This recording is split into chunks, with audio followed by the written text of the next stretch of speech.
Hi, everyone, and welcome to the 14th episode of Weldon Witness Bookworm Film Geek and Friend. And this is my very first time recording on a Thursday. The way it has always been, it's always been Wednesdays, and it's strange having my schedule working on the script and planning everything so different.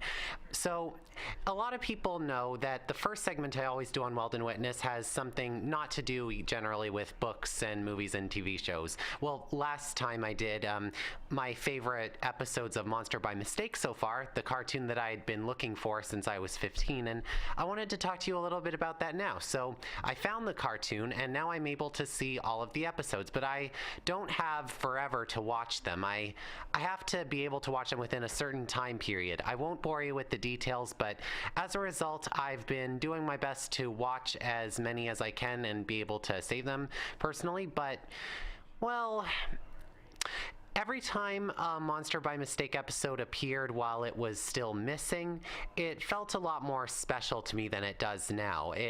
The episode even would sometimes seem better than it would have been if I had been able to look for it originally. So as a result, getting the cartoon hasn't been as exciting as I was hoping. But I think it also has to do with something else. Because back when the first semester finished up, when I came home, my mom told me I looked really like a college student. Like I was skinny and pale and had dark circles under my eyes because I had been working so much.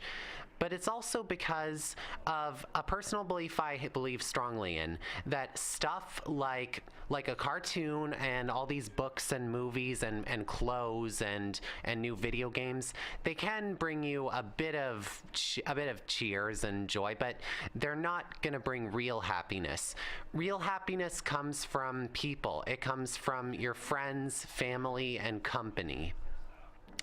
Like, books can bring you just temporary happiness. And I've noticed that sometimes when you're in a bit of a bad mood and you might feel a little empty and then you want to go get something or you want to distract yourself with a video or something, like, it can seem exciting at first to be able to see, what am I going to watch? What's upcoming? And then afterwards, you feel you have to get something else to do. I'm speaking on behalf of personal experience because often after a big day at school, I am always encouraged to maybe get out and go for a nice walk, which I really should do more often, and maybe organize a get-together with my friends. What I often do is lie down on my bed, sometimes fall asleep for 1 or 2 hours, and then watch videos for quite a while into the day. And often I won't even really enjoy those videos much, but I won't have the mood to do anything else because I just feel icky. And you know what, I should have just stopped. Back on first semester, I had neglected a lot of my friends, not all of them, I swear, and if they were in the hallways, I would say hi to them and do my best to say what had been going on with me without preventing them from getting to wherever they had to go. But this year, I'm going to be a lot less lazy with seeing my friends. I'm going to work on seeing as many as I can, like see if we can order pizza, go to the movies, and talk as much as we can about how exciting graduation is going to be and how our grades are going to be, that sort of thing. So my advice is that your friends are the greatest gift. So is your family, and I'm going to try harder. And if you've been feeling a little bit lazy lately, I hope that you'll be able to be with your friends enough. It's kind of funny how I often distract myself with books and movies. I remember when I started Weldon Witness, I knew that watching so many movies and reading so many books would take up even more of my time. It's amazing sometimes how much I'm able to balance it all out. And to tell you the truth, it's now about 3/4 done January, and I still haven't seen a single movie that's come out this year in 2018, or a single new movie, and that's mainly because I've been working on watching Monster by Mistake, and I've been too busy with schoolwork, and I still am. But I'm going to get started because tomorrow The Death Cure comes out. It's the last book in the Maze Runner series, and the last movie in the Maze Runner series. but it was the last book too, until like the prequel, The Kill Order, and the other prequel that just came out, The Fever Code. But anyway, I love the Maze Runner movies. I've already told you this in past ones, but I do. And The Death Cure is I've been waiting for since 2015, and it got delayed because the star Dylan O'Brien hurt himself on the set of another movie or when he was hanging out with friends or something. But anyway, we're going to take a nice break, and after that, we're going to be talking about some of my favorite LGBT books, and then after that, we're going to play a nice game. So I'll see you back in a few minutes. Hi, and welcome back to Weldon Witness. So obviously, we're going to be talking about LGBT books now. And this is the first time in season 2 that I'm going to still be talking about old books, because last time I was talking about, the books that I got for Christmas, like Outrage, Stealing Snow, What Happened, and one of those is here with us right now. But I decided LGBT books was a subject that I was going to touch on sometime in season 1. Even though it was kind of limited after episode 2 when I talked about romance books. And as you might recall, romance books are the type of book that I almost never reach for. What I said in episode 2 was I looked around my bookshelf and my reading history, and there was not a single book from recent memory with just a boy and a girl or 2 individuals who just hanging out. And I've never read a book with a cover like that except One Man Guy. So it was a bit tough, and obviously LGBT books are all about love, shouldn't they be? So anyway, what I usually talk about when I talk about a genre is how I think you do it best and the good and bad examples.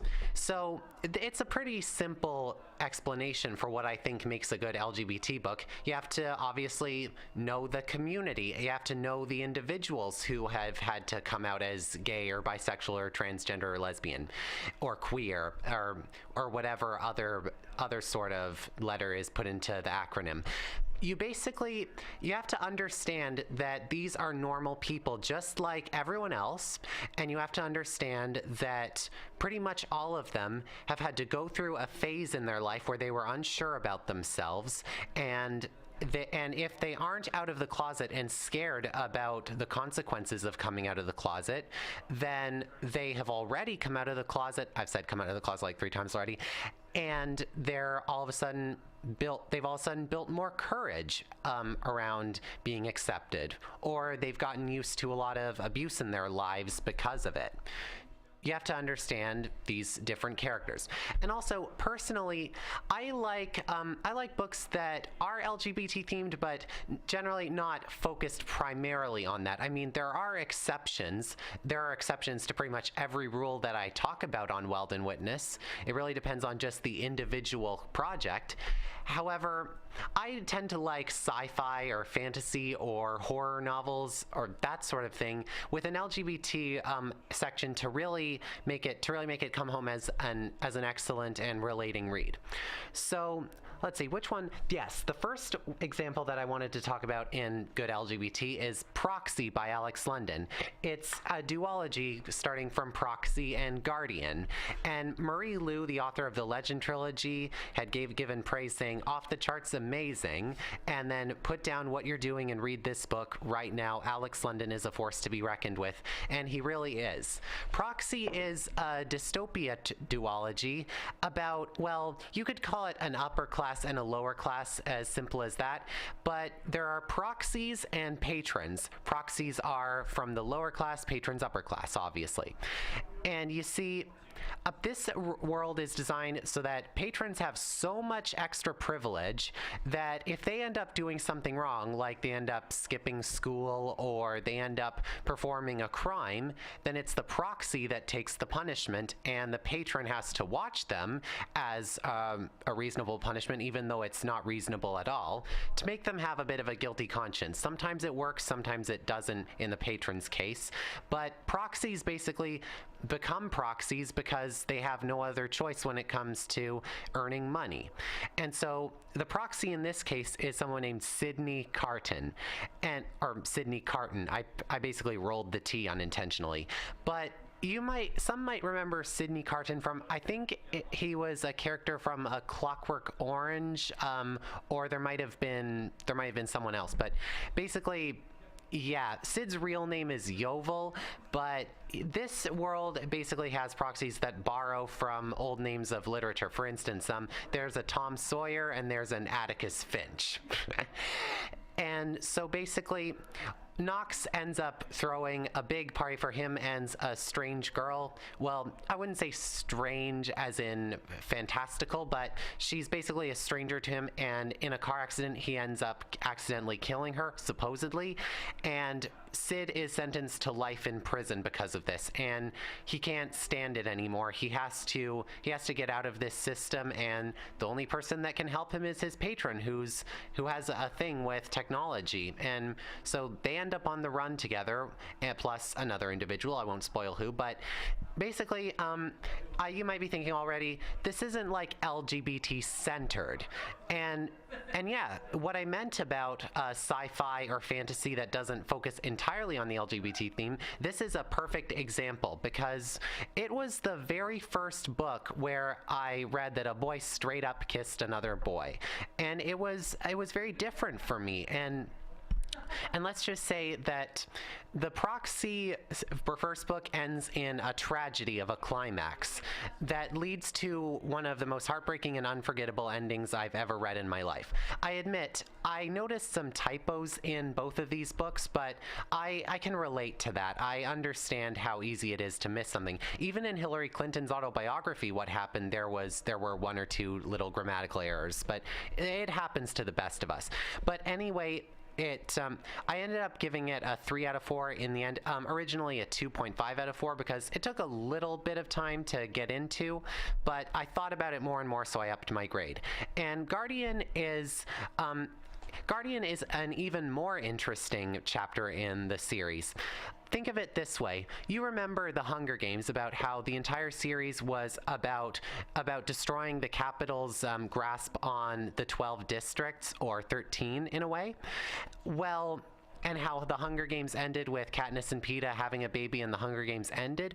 Well, Guardian is almost like the Hunger Games Chapter 4, in that it takes place after this big revolution and supposed victory, when all of a sudden, nope, it's not like that at all.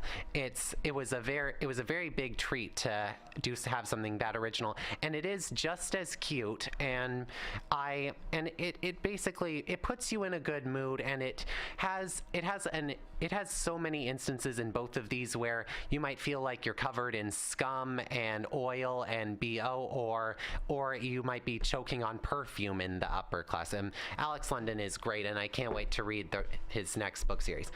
All right, the next one I have with me is The Love Interest, and I admit, there are two others, One Man Guy and Simon versus the Homo Sapiens Agenda, and actually another one I'll be mentioning later on that I don't have with me right now. I'm sorry, but I don't own them, and I didn't have the time to go to the library. But I talked about The Love Interest and One Man Guy already in previous ones, so I won't go into too much detail about them.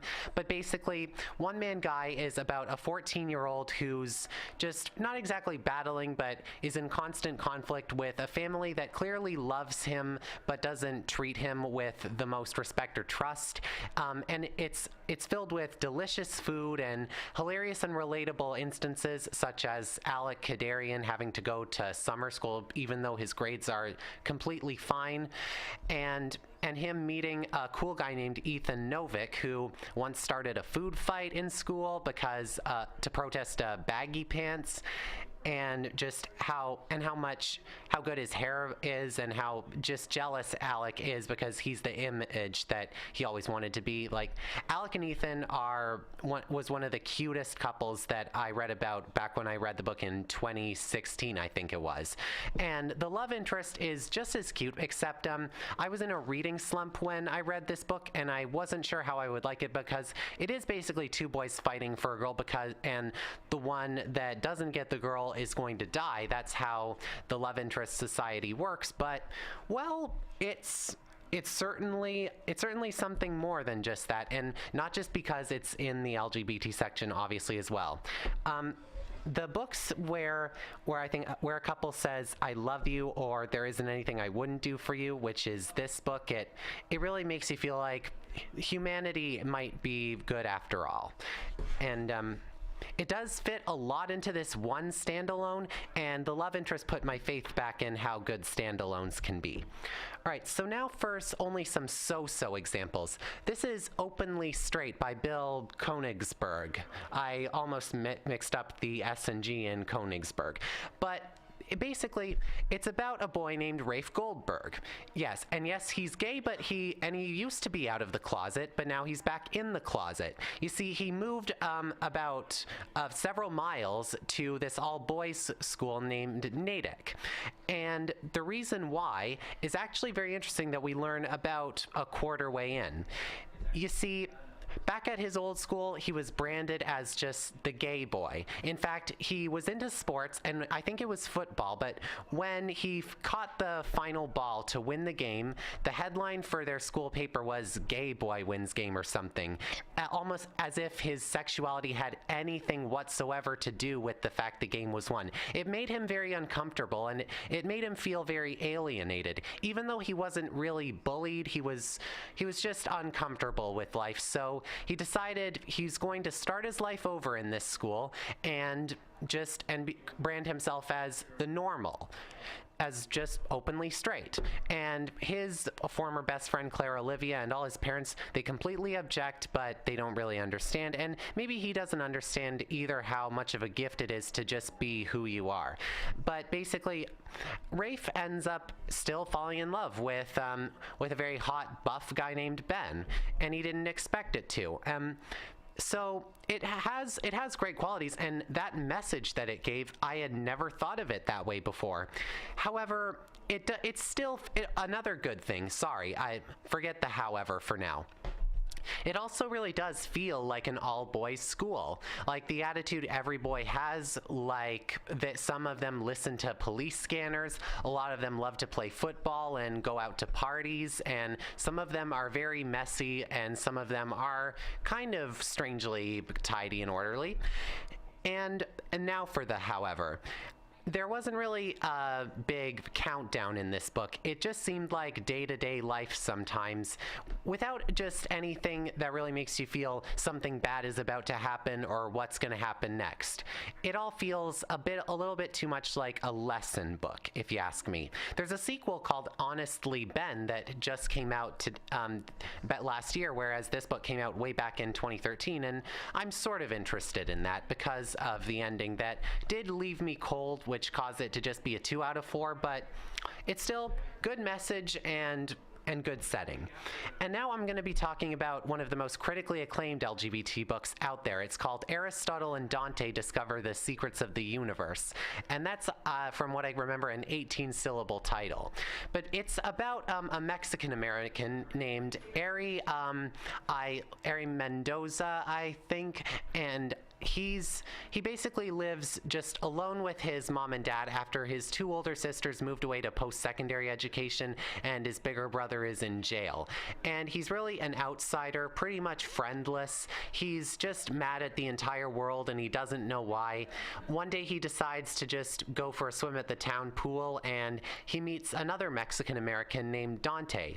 And just he instantly becomes friends with Ari, and he has positivity about the whole world, and he hates wearing shoes. And they develop a very interesting friendship where Ari doesn't often, it's sort of like a Shrek and Donkey sort of friendship where Ari is Shrek in that he's kind of weirded out by how much Donkey is just friendly towards him because he's never felt that sort of friendship before, and he sees it as weird but grows to adapt to it. Eventually, Ari feels like he has feelings for Dante he never thought of before, and I guess I don't have to tell you by now what that might mean. And I suppose I can understand its big fan base. It's gotten very big critical acclaim. I just felt sometimes it dragged just a little bit, kind of lingering in Aries' anger, sometimes a little bit too much. And lastly, I'm going to be talking about Simon versus the Homo sapiens agenda for 2 minutes by Becky Albertalli. And I really like this book too. It's basically a book about a guy named Simon Spear, and he's still in the closet and is in high school. And they're going to be making a movie. It's going to be released in like April, and it's going to be called Love, Simon. And the one and only Nick Robinson is going to play him. But basically, a boy named Martin has an interest in one of Simon's friends, Abby, and Simon accidentally leaves up this website on one of the school computers where he's talking to a friend of his. They go to the same school, and he goes by the name Blue, and he's gay but still in the closet, just like Simon. And Martin threatens to tell the whole school that he is unless Simon can get him to hook up with Abby for a while. And meanwhile, Abby is having some trouble with just the friendship that Simon has with him, her, and their best friends Nick and Leia, because now all of a sudden people are getting attracted to one another, and they don't really know what that might mean for the future. But yeah, once again, it's very relatable and has one of the best quotes I've ever heard of. Like, white shouldn't be the default as much as straight should be the default. In fact, there shouldn't even be a default, you know? Okay, so that's it for my LGBT reads. And how many times have I said that acronym? I don't know. But anyway, now we're going to play a game for the very first time. I don't know how much of you will participate, but back last week, or no, a few weeks ago, I talked about the Sly Cooper video game series. And what I'll say it back then, I said it back then, I'll say it again. There's an Interpol officer named Carmelita Fox. She is the main character, Sly Cooper, even though he's a thief, love interest, even though she's always out to try to catch him and his gang for doing certain crimes. And there have been 4 video games so far, and each of them has gotten a different voice actress, and it's very noticeable. Their accents goes completely changed from like Spanish to American to like European. And I had put together several years ago a little video comparing their voices, and I wanted to play it for you. So anyway, for the next 5 or so minutes, I hope you enjoy, and well, I'm excited to see sort of what you think. All right, play it. Time for a rendition of the Carmelita Fox voices throughout the Sly Cooper games. First up, we have Roxana Ortega. You foolish raccoon. I've caught you red-handed. Ah, Carmelita. I haven't seen you since I gave you the slip in Bombay. Which reminds me, you need to return the Firestone of India to its rightful owners. Ah, and I was going to give it to you as a little token of my... Hey, you know, that bazooka really brings out the color of your eyes. Very fetching. You think? This pistol packs a paralyzing punch. You ought to try it. Might snap you out of your crime spree. And give up our little rendezvous? Plenty of time for that once you're safely behind bars. Love to stick around and chat, but I just dropped by to pick up this case file. I think you've had it long enough. Well, well, well, look who just walked into my crosshairs. Sly Cooper. About time you showed up, Miss Fox. I was getting worried about you. Thought you took a wrong turn somewhere back in Paris. The only one making wrong turns is you, Sly. I'd suggest you surrender before I paralyze you with my good friend, the shock pistol. I don't get it, Cooper. I've hunted you for years, tried to throw you behind bars, but when you get a chance to leave me in a cage, you set me free. Why? Carmelita, we may be on opposite sides of the law, but you're not my enemy. Now, the homicidal robotic owl that built this death ray and nearly gassed us to death, that guy's on my list. I see your point. All right. Until Clockwork and his evil schemes are destroyed, I suggest we work together. Together at last. That was Roxana Ortega from Sly Cooper and the Thievius Raccoonus. Next up we have Alasia Glidewell from Sly 2 Band of Thieves. Freeze, Cooper. Inspector Fox. As beautiful and unpredictable as ever. Whereas you crooks are so predictable. You always return to the scene of the crime. Crime? I haven't stolen anything. Yet. Oh, really? Then who broke in last night and made off with all the Clockwork parts? You've got the motive. Someone already stole the parts? Don't play dumb with me. Hey, criminal. You doing okay in there? I know it's tight, but you won't get shocked if you hold still. I'm okay. And thanks for that bag of jelly beans. I was starving. Won't be long now. Once I bust the other members of your gang, we'll get out of here. I'm grateful for the jelly beans and all, but aren't you on the outs with Interpol right now? I'm an honest cop. Busting the Cooper gang will prove my innocence and show everyone that Constable Neela set me up. You mean Captain Neela? I hear she got promoted. Whatever.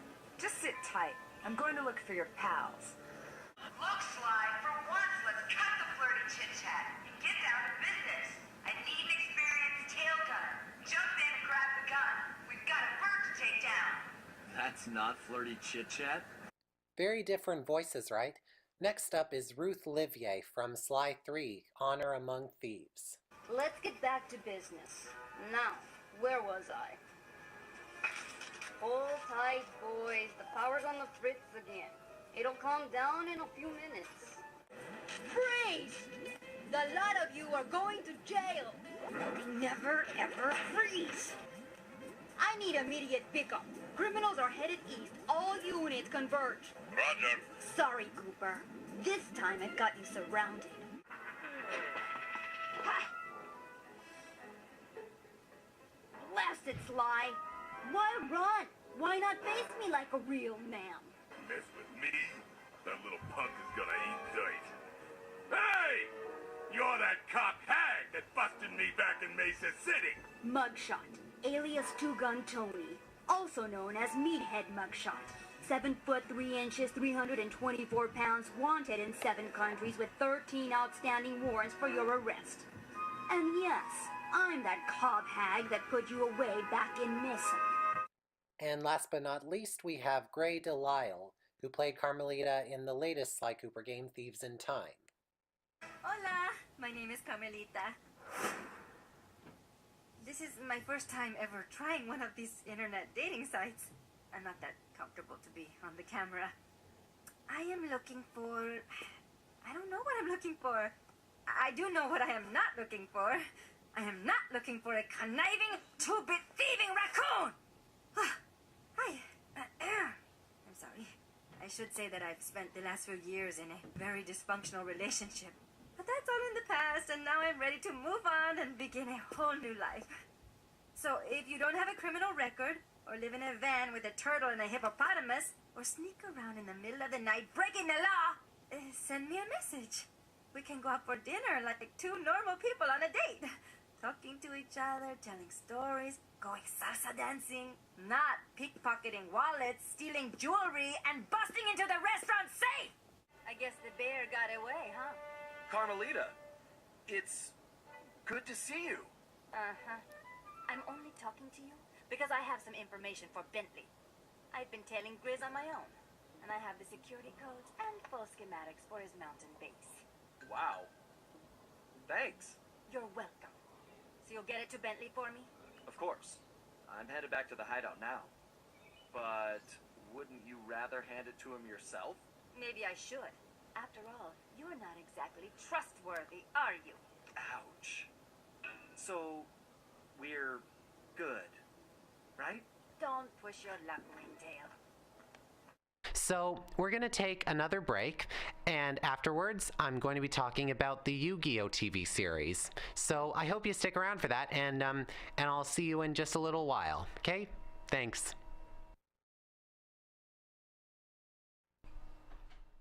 Hi everyone and welcome back. So now we're going to be talking about the Yu-Gi-Oh! Series. Now, last week, no, I keep saying last week when it was 2 weeks ago because of the break. You see, I said that the Pokemon anime tortures its fan base by allowing the main character Ash Ketchum to keep losing region after region and keep just wasting day after day and like competition after competition and never really getting into his goal. And I talked about how it seemed to have a message that winning isn't everything, but eventually it got to the point where it was more like you can try your hardest but you'll never be number one. And Yu-Gi-Oh! If you ask me, is an anime that does not do that. It's been in competition for Pokemon, if you ask me, for quite a few things.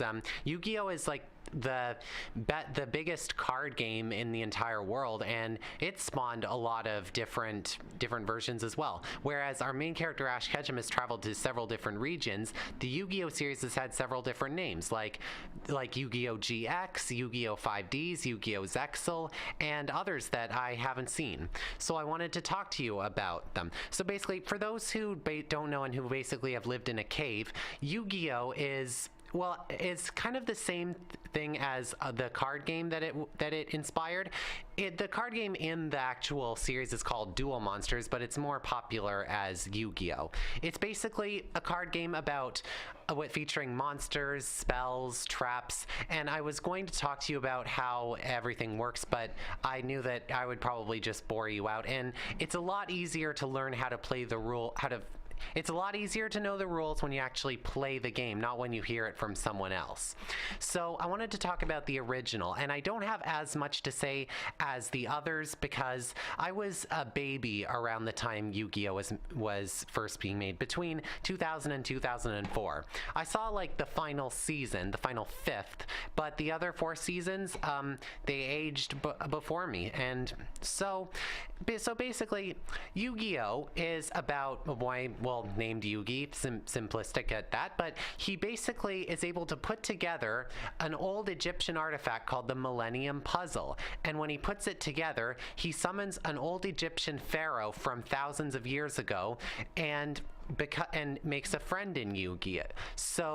So now, when Yugi goes to duels, he's able to get the pharaoh, who's actually a look-alike, to duel for him, and the both of them help each other out in these big duels. And Yugi pretty soon rises to the top of his game, believing in always the heart of the cards, and eventually collecting all of the world's most powerful cards, the Egyptian gods, Slifer the Sky Dragon, the Winged Dragon of Ra, and Obelisk the Tormentor.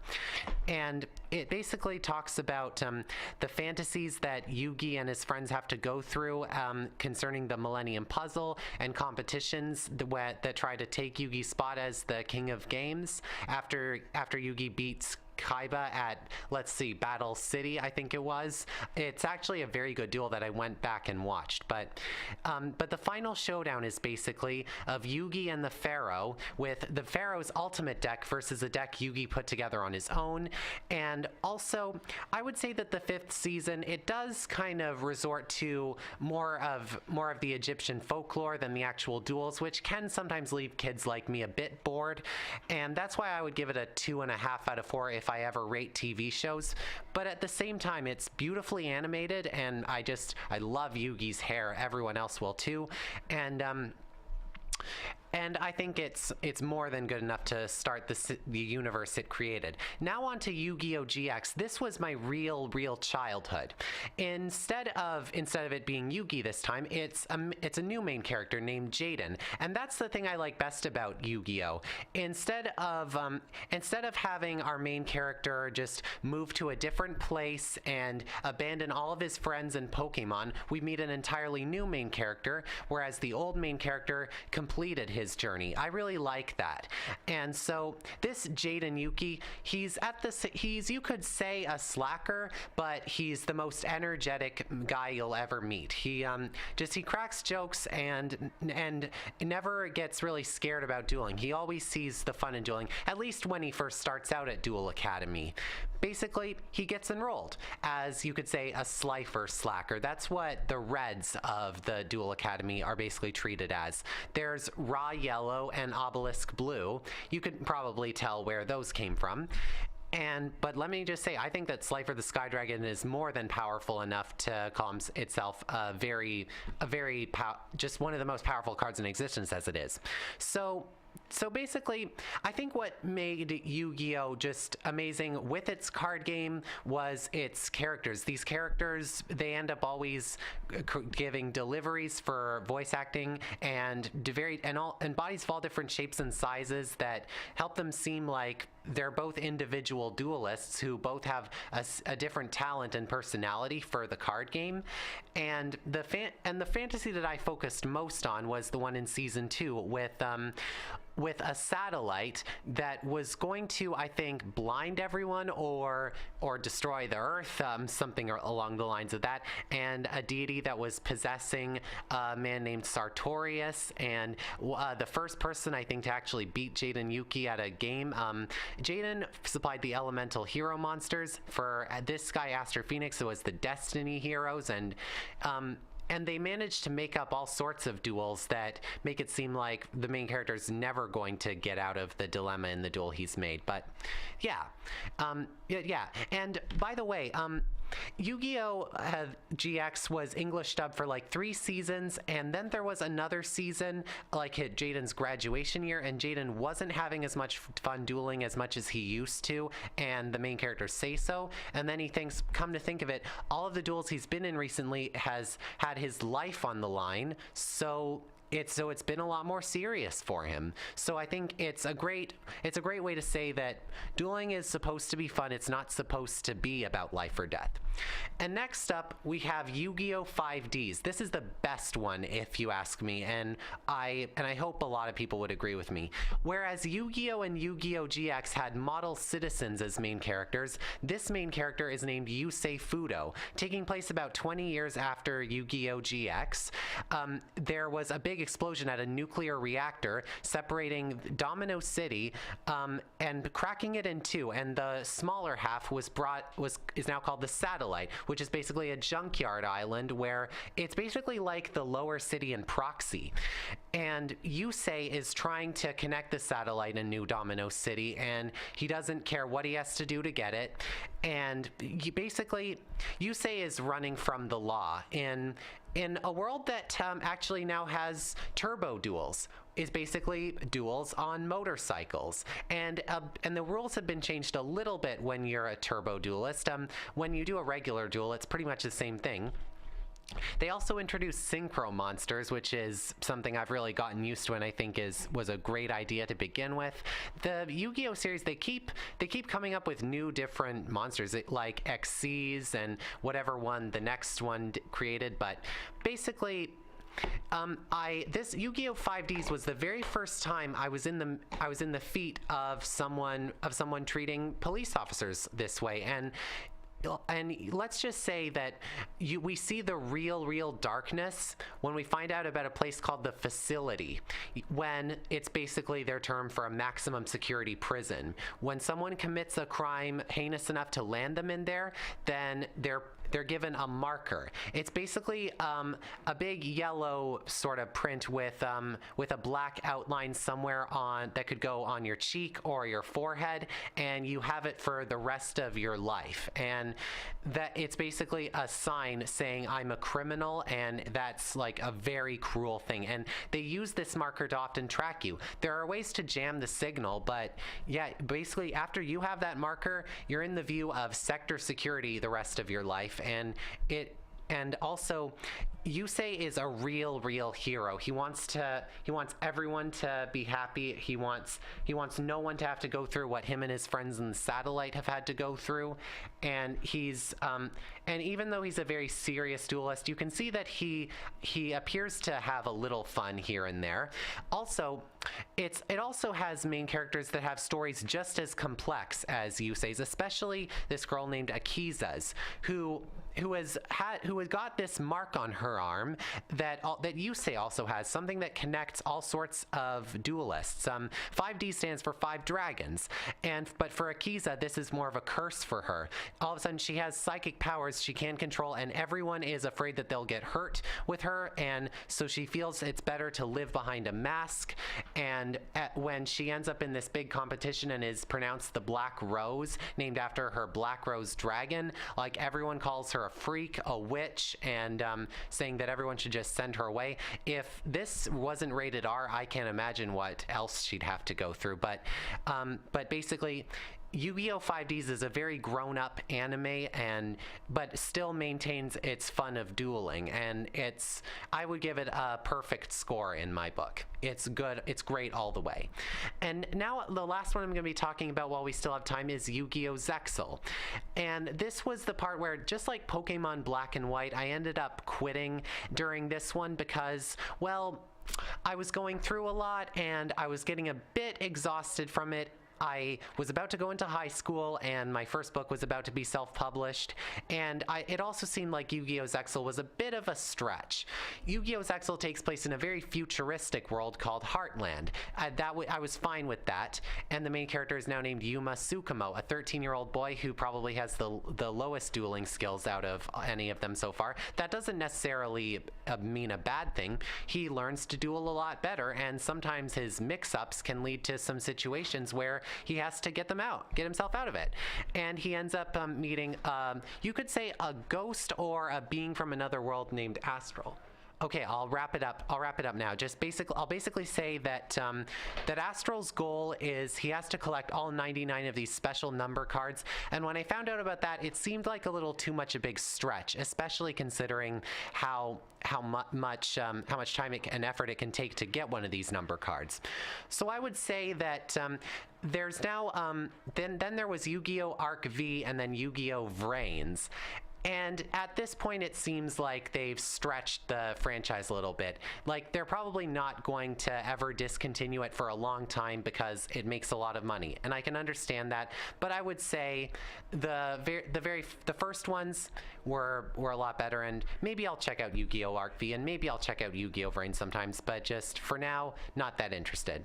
So thanks again for watching another episode of Weldon Witness, Bookworm, Film Geek, and Friend. And I look forward to seeing you again.